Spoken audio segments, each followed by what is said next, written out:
What's good, my people? It's your boy, He's Either Real here, back with another video. I know it's been a while, but, I live a busy life. I do other things, outside of my job. So, I'm involved in a lot of other business ventures, but I haven't forgot about y'all. So, anyways, this video is pertaining to DeMar DeRozan and Kawhi Leonard. I'll let everybody say what they had to say. Now that the NBA season has basically come to a close and all the free agents are now going to their teams. And I'm going to get to Carmelo Anthony in a little bit after this because he's basically going to sign with, I believe, the Houston Rockets because since the Lakers already just got Michael Beasley. They really don't need Carmelo Anthony. But anyways, I'm just going to explain the move. You know what I'm saying? Just this is the reason why San Antonio traded Kawhi, and then this is the reason why Toronto was able to go with Kawhi over DeRozan. Now, for those that watched my San Antonio Spurs video I did earlier in the year, right before the playoffs started, I told y'all that San Antonio needed to move on from everybody. I told y'all that with that age of Parker and Ginobili, Kawhi Leonard is a rising superstar. Okay, he's already helped. Guy led this team to two. Well, he didn't exactly lead. Well, yeah, technically he did lead because, when they won that championship back in 2014, it was still Tim Duncan's team. But Kawhi Leonard was next in line to basically inherit that team. So when the Kawhi helped them, they got with Kawhi Leonard, they got the two NBA championships, 2013, 2014. But this was the Miami Heat. But despite how good LeBron, Wade, and Bosh was, Kawhi Leonard was still able to guard LeBron, still able to take LeBron's head up, and help that Spurs team win their fifth NBA title. They won 5 NBA championships. That helped Duncan. And they helped Duncan out a lot. In actuality, the Spurs got the 6 championships, but they only won 5. But that's still a good record for Popovich's resume. So things worked out well. They were still a playoff team. So when Tim Duncan retired, Kawhi Leonard was supposed to inherit that team and be the leader of it. The only problem was that Tony Parker and Ginobili had more seniority than Kawhi Leonard. Okay, they've been on that team, for a lot longer than him.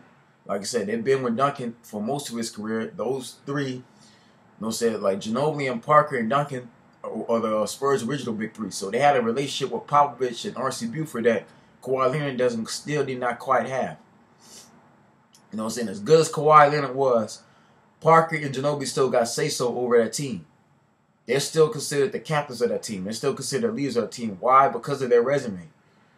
Because Parker and Ginobili been there for so long and they've helped the Spurs with 4 NBA titles in their run there. It's like Kawhi felt he didn't have no influence.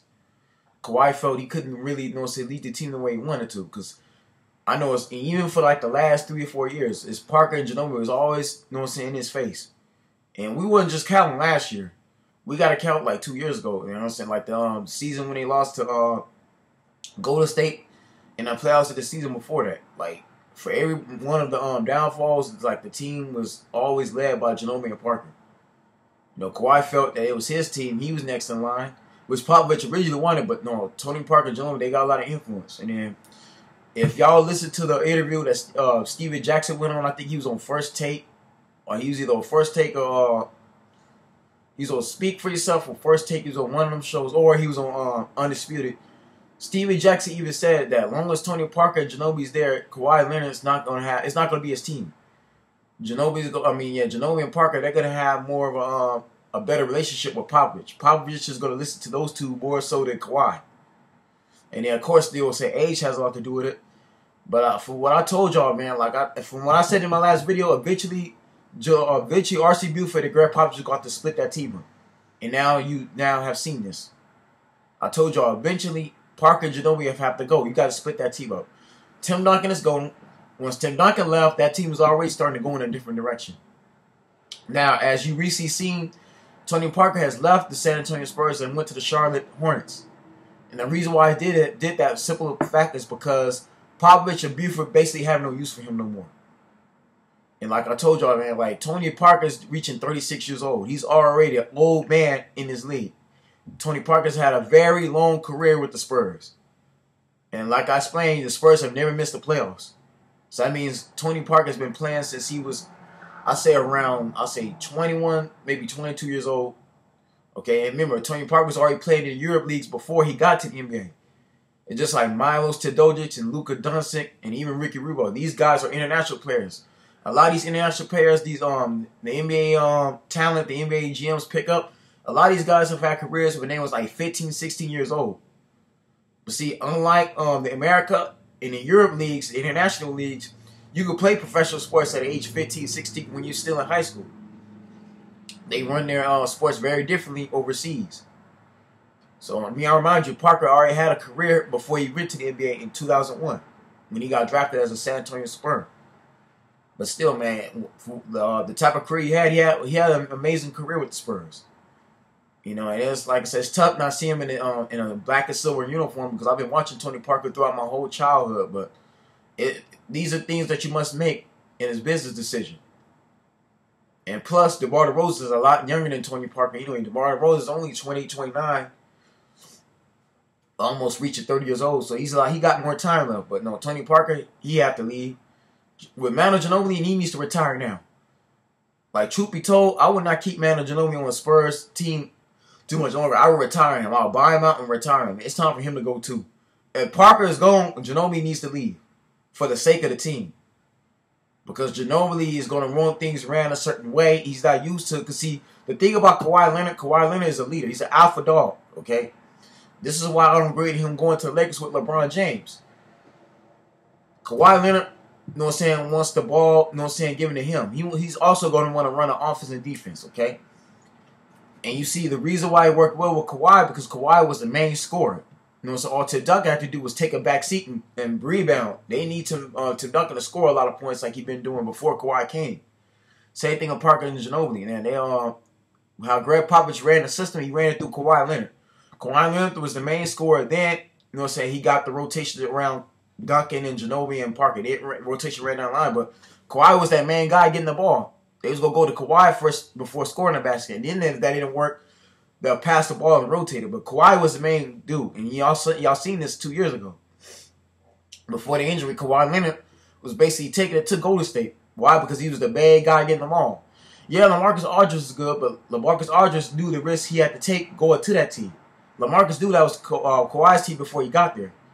Now, LaMarcus only came there so he could win a championship, but you know, this is just what it is. Kawhi felt that it's supposed to be his team. You know what I'm saying? He's supposed to be a franchise. He's supposed to be the face. You know what I'm saying? He's automatically the best two-way player in the league anyway. I'm telling you, man, Kawhi is the only player that could actually guard LeBron.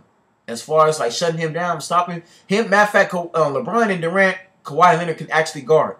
He could take both of those guys head up with no problem. So to me, is a player like Kawhi Leonard, you gotta let him be the leader. You can't let no other player tell him what to do or tell him what he should be doing. That's why Ginobili and Parker messed up at. And they even had Bruce Bowen comment on it. And even then, Bruce Bowen is supposed to be retired. I understand what Bruce Bowen was trying to do, but Bruce Bowen kind of screwed that up. You know, said Bruce Bowen gonna go and speak for himself, said that Kawhi is kind of being disrespectful because he don't want to listen and this and that. Like, no, Bruce Bowen ain't got nothing to do with this. Okay, see, that's the other problem. Kawhi feels too many older guys whose time is probably phased out already, who supposed to be retired, is telling him what to do. So that's why Kawhi wanted to leave San Antonio. I told you that. As long as Ginobili and Parker was on that team, there's never gonna be Kawhi's team. You know what I'm saying? Like that's why I tell y'all, man. Like the only way Kawhi Leonard was gonna stay, Ginobili and Parker had to both leave. It amazes me that Tony Parker is gone, but Ginobili's still there. Like Ginobili should have been retired 2 seasons ago. I'm gonna be honest, man. Matter of fact, like last year, not even last season, 2 seasons ago when they lost to Golden State, this should have been it for Ginobili. Ginobili should have announced retirement. I don't know why in the hell R.C. Buford signed Ginobili to a contract extension. Why? The man is 41 years old. You gotta go. It's the same thing with the Dallas Mavericks. Why the hell is Mark Cuban keeping Dirk Nowitzki there for too much longer? I understand y'all just signed DeAndre Jordan finally. You got a legit setup, but Dirk Nowitzki is not helping nobody. He's not helping that franchise out at all, man. Dirk Nowitzki got to go. Dirk Nowitzki does not have it. If y'all watch Dirk Nowitzki, it's depressing now. Dirk Nowitzki can't even keep up no more. I remember days when Dirk Nowitzki in his prime was basically the bang. You know what I'm saying? He was basically like the Larry Bird. He was like the Pistol Pete Maravich of that Maverick team. He kept that Maverick team ship going. But since he's aged, and since he's got in his 40s, and since the league has gotten a lot younger, he doesn't have that same drive to the rim no more. He doesn't have that same fadeaway jumper that he's been doing. Dirk Nowitzki, to me, man, it's time for him to go. Like, the Mavericks basically, like, drafted another power forward in the first round, actually. They didn't even need Luka Doncic. You had Yogi Ferrell. That's why Ferrell decided to leave, because now they felt, okay, you don't want to keep me as a starter with Dennis Smith Jr. You're going to bring in somebody else. I mean, I understand they got Wesley Matthews, but the Yogi Ferrell had a bigger role before Luka Doncic got there. So at Doncic's side, Yogi Ferrell decided to bounce. Why? Because he's not going to be getting that much playing time. If I was Mavericks, I would have took another power forward over Dirk Nowitzki. But, you know, that's another that's a video for a whole other time. But get back to Kawhi Leonard. So the Spurs figure, okay, I'm going to trade. We're going to make a deal with Toronto. Now, I told a lot of y'all, if y'all watch my other video, they was never going to trade with the Lakers anyway. They had no real intention of doing it. The Lakers, Magic Johnson didn't want to give the Spurs the players they really wanted. The Spurs wanted Kuzma and Ingram with Josh Hart. The Lakers wasn't about to give that up. No, the San Antonio didn't want no Luau Dane. That's what the Lakers kept trying to give the Spurs. They was gonna get, like, the Lakers kept trying to give. It was gonna give the Spurs Luau Dane, Lonzo Ball, okay, Julius Randle with a Mark Ingram. The Spurs figure out we don't want none of those players, especially the Luau Dane, man. I told y'all before, Luau Dane is at the end of his career. He's another one who need to retire. That man is not helping nobody out. And then, as far as Lonzo Ball, nobody wants to deal with Lonzo Ball because his daddy talks too much. LeVar Ball is way too involved in he's way too involved in what Luke Walton's coaching is doing. He criticizes Luke Walton, and then he's too much involved in his son's NBA career. Never wants to LeVar Ball step aside neither. He said, I'm going to step aside and let the Lakers run Lonzo Ball and have them let the coach and the management make decisions. No, LeVar Ball still didn't do it. He ain't stepping aside at all. Okay, so that's the other problem, man. Nobody wants Lonzo Ball. And I told y'all before, Lonzo Ball is a bust. He's not even fully developed yet. It's going to take that man at least 3 or 4 more years before he becomes a legit NBA player where he can be a superstar. He's not there yet. He's still far from that. I understand the Lakers got LeBron James, but no, man, the Spurs, and plus, and anyway, and I told y'all this too, the Spurs are not going to trade Kawhi to no Western Conference rival. They're not going to do that. They're smarter than that. Trading Kawhi over to the Lakers will hurt them more so than it is helping them. Because the players they're going to get back in exchange for Kawhi are still not on Kawhi Leonard's level. Kuzma, Ingram are still young. They're not even all-stars yet. I'll tell you, nobody wants Lonzo Ball, and even Luau Deng. Luau Deng is done. The Spurs ain't going to take Luau Deng and still have to pay him $41 million in his contract. That would be foolish.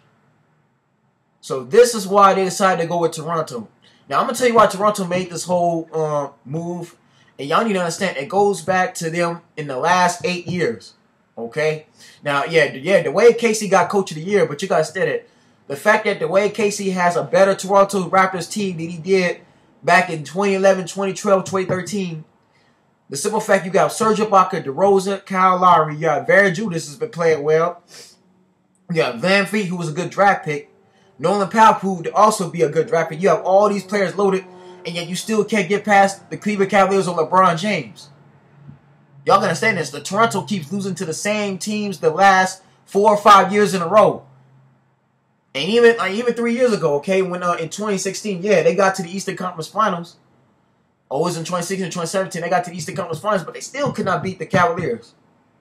And for them to finally be a first seed last year, but still get bounced out the second round, that's horrible. Okay, that is terrible basketball. That's not going to get the job done. For Dwayne Casey, he has no excuses. You've been there far enough. And this is a Cavalier team that didn't have Kyrie Irving at all. May I remind you, okay? The main key to the Cavaliers' success before then was Kyrie Irving was the main guy. You had Kyrie Irving and you had LeBron. Kyrie was the best Eastern Conference guard there. You know what I'm saying? In the Eastern Conference, he was the best point guard. He was the #1 point guard. Like Steph is to the West. But you had the best player in the world, LeBron. So that worked out well in Cleveland's part. Last season, you didn't have Kyrie. Kyrie was on the Boston Celtics. He even played. And yet, the Raptors couldn't get past a George Hill, a Rodney Hood, a Jordan Clarkson, and Larry Nance, you know what I'm saying, team along with LeBron. There's something wrong there. This is why Toronto felt, you know what I'm saying, DeRozan, we have to trade him. You have to kind of change that team up. Because good as DeRozan is, I don't got a problem with DeRozan, but I told y'all before, man, DeRozan, for some reason, DeRozan is just not no leader like that. He's not a player that could get clutch at the right time. You know what I'm saying? And when it comes to playoffs, DeRozan is like flawed. He has his flaws. He's flawed big time. One, DeMar DeRozan cannot handle pressure for some reason. He could not handle pressure trying to take down Cleveland like it's supposed to. Like, when it comes to LeBron James, that's the one player where he has a problem. He cannot guard LeBron. I told y'all that before. DeRozan has a problem guarding LeBron for some reason. Like I said, that he has a problem with that small forward position against LeBron. And even Giannis. Notice when the Raptors played the Bucks, they had problems with because Giannis takes it to you. So my thing is, man, DeRozan, for some reason, man, like I know he was the best scorer of the Raptors. I'm not saying he's a franchise player, but the guy is not a leader. Okay, he can, like I say, he can't handle the pressure. You can't be a leader unless you're able to handle the pressure. This is what separates LeBron from the rest of the players that they make, because LeBron knows how to handle pressure. LeBron knows how to keep his composure. The only time LeBron gets upset is if the rest of his team he feels is not playing the way they should be. But man, LeBron gonna find a way to keep you in the game. So that's what makes LeBron so great. Same thing with Kevin Durant. Even though Kevin Durant is another one that at times can, you know what I'm saying, if you get in his head mentally, he mess up. But for the most part, Durant plays hard. When Durant gets angry, he goes hard. Okay? Kobe Bryant, handle the pressure. Kyrie Irving, like all these guys, Steph Curry, all these guys can handle the pressure. Even Chris Paul can handle the pressure. If Chris Paul is an injury, this guy can take it to you. This guy, Chris Paul, has no fear of you at all. Okay? Those particular players is what separates themselves from DeMar DeRozan. DeMar DeRozan is not those guys at all. And this is why the Raptors could not reach an NBA Finals. I'm sorry, folks, but DeRozan just really ain't that player. So it'd be best for DeRozan to go to a San Antonio Spurs team, because at least he'd be with veteran guys that actually have been there already. You know, Paul Gasol has been to the NBA Finals 3 times already. Rudy Gay is another veteran who's been in the league longer. And DeMar DeRozan has played with Rudy Gay anyway, so they already have that chemistry. But Rudy Gay is another player who knows how to handle the pressure. Okay, he knows how to handle. He knows how to play against LeBron James and all these other players since he's been knowing them for so long. LaMarcus Aldridge, again, knows how to handle the pressure. DeMar DeRozan can't do that at all. I'm sorry, man. It's just he can't. He's just not that guy. This is why him and Kyle Lowry can't be the duo people expect him to be. So I'm telling y'all for that, from the Raptors standpoint, yeah, the Raptors have been a great franchise these last 10 years, or at least let's say last 8 years, okay? Like, Dwayne Casey has been a great coach, but the problem with Dwayne Casey is just, like I said, for some reason, it's just that the team can't get it done. So I think this is why the Raptors had to make the decision they make. Why? Because the roster is just not working. And like I said, there's no excuses, man. Like I said, y'all got Serge Ibaka, you got Van Jones. They got a squad. But the fact that they keep losing to the same teams, and even now, the Celtics got Kyrie Irving back. You got Gordon Hayward back healthy. The Celtics are going to be a problem for anybody, especially in Eastern Conference. And you got the Philadelphia 76ers that's loaded. The 76ers now have a team that can get to the finals, I believe. Ben Simmons and Embiid have both basically proven how good they can play, even in the playoffs. They actually got out the first round, which nobody expected them to do. You know what I'm saying? They made it deep into the second round. They actually took Boston to like a Game 7.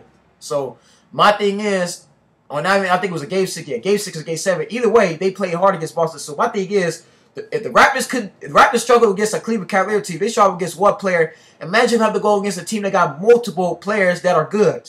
The Celtics got multiple stars on that team. Not only do you have Kyrie Irving to worry about, who's going to be MVP next season, Kyrie Irving is definitely going to be league MVP. Now that LeBron's gone, but now you have Jason Tatum, you have Terry Rozier, you have Jaylen Brown, Gordon Hayward. Ain't no telling how good he's going to be. Marcus Smart has re-signed with that team, okay? The Raptors are going to have a hard time against those guys. The Philadelphia 76ers with Ben Simmons, Joel Embiid. You now have Wilson Chandler, okay? They traded him for Wilson Chandler. Wilson Chandler's a better small forward, okay? Who has some experience, okay? You have him to deal with. JJ Redick, and then on top of that, yeah, you got JJ Redick. Like I said, you got Robert Covington. Okay, you got pieces you got to worry about. Amir Johnson is still there. Like, they got to worry about all these other guys. The Milwaukee Bucks. Now that LeBron's gone, Bucks have a chance with Giannis Antetokounmpo. You can see what he does. And now you have Brook Lopez. So now they actually have a legit center over there now. Thon Maker is still there, but they still got a squad. They don't even need Jabari Parker no more. And yeah, I know Jabari Parker's on the Bulls. It'll be a while before they become a playoff team, but Bucks is still straight. And then not only the Bucks, Miami Heat is still decent. You got to worry about them. The Washington Wizards, okay? The Wizards now have Dwight Howard, and now they have Austin Rivers. So they have a better bench. They actually have a great bench. Okay, Austin Rivers, I believe, is going to be their sixth man. Bradley Beal, John Wall, and you still got Kelly Oubre and Otto Porter. Okay, so the Raptors are going to have to deal with a lot of competition because the East is starting to get better. Even then, Victor Oladipo with the Indiana Pacers. That's another team you got to worry about. Indiana Pacers is dangerous. Again, they took Cleveland to a Game 7. You got to watch out for Indiana. So my thing is, if DeRozan is struggling against the same player, losing to the same team the last 3 years in a row, imagine how you go out to imagine how they gonna do against these other teams. Now y'all see what I'm saying? And even then, you see the playoffs, when playoff time comes, DeRozan don't even play the same way he does in the regular season. It's a far different game. Like I said, like DeMar DeRozan's averages like 27, 28 in the regular season, but when he gets to the playoffs, he's like 15, 16. Or 15, in between 15 and 18. You only has maybe one block, maybe one steal. Compared to his 5 blocks, 3 steals. About 7 rebounds. Which he gets in the regular season. So this is the problem with Toronto. That's a team that still couldn't get no further. And you, Dwayne Casey, you got to know how to beat this guy. Man. You got to know how to beat LeBron James. You played against him all this time. Even when he was in Miami, you got to find ways to beat this guy. You can't be losing the same teams every year. It just doesn't work at all. So y'all gotta understand that this is all business right now. For San Antonio, they get rid of Kawhi. They don't have a problem with Kawhi's drama no more. They can move completely on from Kawhi. And then plus, if you DeRozan, man, you play with Greg Popovich for the first time, okay? If you DeRozan, you ought to be happy you're in San Antonio. I don't know why DeRozan is complaining. First of all, let's get this quite clear. DeMar DeRozan, why are you complaining right now? You're back on the West Coast. You're back in much warmer weather. You got to worry about the cold no more. You got a chance to play with one of the best franchises in the last 20 years. The Spurs have been known to win championships. Greg Popovich is a proven coach. Way better than Greg Popovich is way better than the entire coaching system the Raptors have ever had. Excuse me. Okay? The Raptors have had Vince Carter. They've had Tracy McGrady, Chris Bosh, Jarrett Jack. They've had all these great players that still couldn't win no championship. Greg Popovich has proven that his system works. Him and R.C. Buford, one of the best GMs in the league. Next to Danny Ainge. Danny Ainge and all these other coaches, the Lakers, all the GMs the Lakers had at Jerry West. He's one of the best. R.C. Buford has proven to get guys that can help the Spurs win a championship. R.C. Buford has proven to draft players and select players that are hungry. R.C. Buford has proven that he don't need a whole lot of flashy LeBron, Kobe Bryant type players to win a championship. So you, DeMar DeRozan, you in the best situation right now. Greg Popovich go give you a playbook and go give you a team he's put together that's gonna help you get to the playoffs and help you get to the Western Conference Finals. So if you DeMar DeRozan, man, you have a golden opportunity to get to the finals. Yeah, you in the West. Yeah, LeBron went to Lakers, but it shouldn't mean nothing. Now you actually have help, DeRozan. DeRozan actually has better help. Paul Gasol, LaMarcus Aldridge, and Rudy Gay is way better than what the Raptors have. I'm be honest, man. As good as Kyle Lowry is just not no. He's not no point guard that's gonna be lead you. He's not a point guard that's gonna be like. He's not a point guard that's gonna lead the team out to the playoffs, to the championship. I'm sorry, man. Kyle Lowry is not that guy. I'm sorry, folks. I've been gave up on Kyle Lowry 2 seasons ago. He's just not that impressive at all. Yeah, like DeRozan, he cannot handle. He has a problem handling the pressure. He has a problem closing out games. That's Kyle Lowry's main issue right now. He's not a closer at all. He's not a finisher. He does not have that in him. He's not a mercenary. He does not have a killer instinct like a Kyrie Irving, a Steph Curry, a Klay Thompson, a Bradley Beal, a John Wall, a Damian Lillard. He's none of these guys. He's not a Chris Paul whatsoever. That's the problem with Kyle Lowry, man. Like, he's a decent point guard. He's just not a leading point guard. He's not a guard that's going to keep your team in the game. And I'm going to be honest, in the case of Kyle Lowry, there's certain guards he has to have a problem with guarding. He can't play against, he can't stick everybody. I'm sorry, that's just how it is. So you, DeMar DeRozan, I understand you was comfortable in Toronto, you had a place out there and everything, but you in San Antonio, you in a place where you don't have no state tax. Okay, the Spurs, like I said, they're one of the best successful franchise. The Spurs don't miss the playoffs at all. They just don't. And even then, San Antonio can still beat the Lakers. They can still beat the Warriors. So DeRozan, if anything, for you, man, you're in the best situation possible. Now, the only problem with Toronto, and this is why everybody keeps saying it's a risk, because there's a chance Kawhi Leonard may leave him after a year. So we'll see how it goes. I mean, and even then, I understand the Raptors now have a new head coach. So, I mean, if I'm knowing Kawhi Leonard, he'll play the rest of the season. He'll play this next season in 2019, but next July, he'll probably leave. So that's the only problem with Toronto. They took a risk in doing that. But, I mean, I figure the Raptors are going to make the most of Kawhi. They're going to try to make a run to the finals, but don't expect Kawhi Leonard to stay a Toronto Raptor. I'm going to be honest that now. Kawhi's heart is set on going to L.A. and playing for L.A. I still believe in my heart as a Clipper fan that he'll join the Los Angeles Clippers instead of the Lakers. Because think about it. All the Clippers need is Kawhi. That's all they're really missing. The Clippers already have veteran players. They have, like I said, they have Patrick Beverly. You still have Gallinari. Bradley re-signed. Luke Mbute left the Houston Rockets and went back to the Clippers because of Jerry West and because of Mike Wayne wants to have better management. They got rid of Austin Rivers. So Luke Mbute, figures that the Clippers are serious now. They're ready to make a run. And then you sign Gortat and Mike Scott, who again, Gortat and Mike Scott was on that Wizard team this whole time that the Wizards were in the playoffs. Gortat and Mike Scott was a part of the playoff core with John Wall, Bradley Beal, and Kelly Oubre and Otto Porter. They was in the playoffs the last 5 years in a row. Okay? That's why the Clippers got them, because they're defensive players. So and even then, Shai Gilgeous-Alexander and Jerome Robinson may actually prove to be good draft picks. Anybody Jerry West tells you the draft is not a bust at all. Look at the Golden State Warriors and look how they got McCall and look how they got Chris Cook. Look how they got these all. They learned from Jerry West.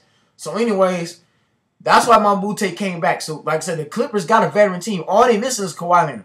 Kawhi Leonard, the All-Star, gives them the player they're missing, gives them the player they need to lead them to a championship. And even if they don't get Kawhi Leonard, they can still go after Jimmy Butler. Matter of fact, I can see the Clippers going after Jimmy Butler and Kawhi Leonard since they have the money. So look for the Clippers to get either one of them two players. The Lakers actually don't need Kawhi Leonard anyway. They just picked up Michael Beasley.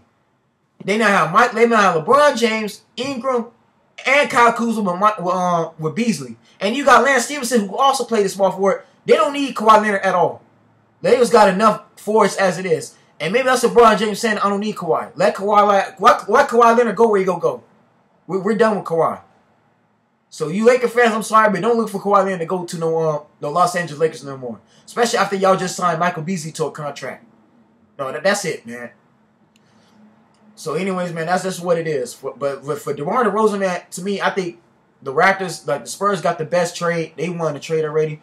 Because Kawhi's only, the Raptors only renting Kawhi for 1 year. After Kawhi contract, he's going to announce he's going to be a free agent. He's going to go somewhere else. He's going to go to the LA. But as far as DeRozan goes, you have a chance to play with Greg Popovich and R.C. Buford.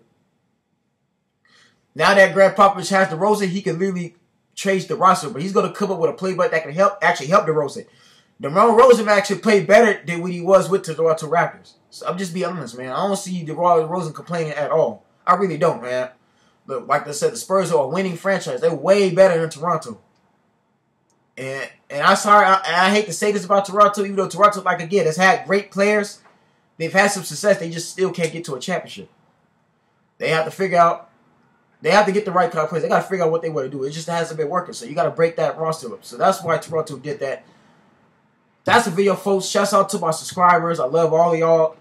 To my loyal listeners. Shouts out to Future Sports. You know what I'm saying? With the request. Y'all like, subscribe. You know what I'm saying? Stay tuned, stay blessed, and I'll see you real soon.